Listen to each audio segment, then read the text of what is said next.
এই লোকটা নদীর পাশে টয়লেট সারে, কিন্তু সে জানতো না যে তার মলের সাথে জীবাণু বের হয়ে নদীর পানির সাথে মিশে গেছে। এই জীবাণু নদীর পানিতে পড়ে অনেক দূরে চলে গেছে। একটা মহিলা সেই নদীর থেকে পানি নেয়। এই মহিলাটা বুঝতে পারেন না যে পানির মধ্যে জীবাণু আছে, তাই সে পানিটা নিয়ে বাসায় চলে আসে। বাসায় এসে এই মহিলা জীবাণুওয়ালা পানি দিয়ে খাবার বানায়। তার হাজবেন্ড না জেনেই সেই খাবারটা খেয়ে নেয়। এখন জীবাণু তার শরীরে প্রবেশ করে গেছে। খাবার খাওয়ার পরে এই লোকটা সেই জীবাণুওয়ালা পানি খায়। লোকটা কিছুই বুঝতে পারে না। সে বাইরে গিয়ে তার আত্মীয় এবং বন্ধু বান্ধবের সাথে হ্যান্ডশেক করে। এরপরে সে একটা খেলতে থাকা ছেলেকে বল তুলে দেয়।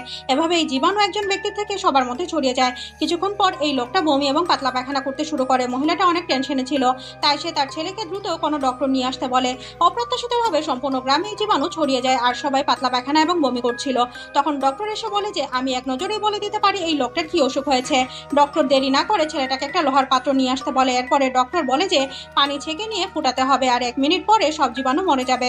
এরপরে পানিটা ঠান্ডা করে আধা লিটার পানিতে আধা চামচ লবণ এবং 6 চামচ চিনি দিতে হবে। এরপরে ছেলেটা এই পানিটা তার বাবাকে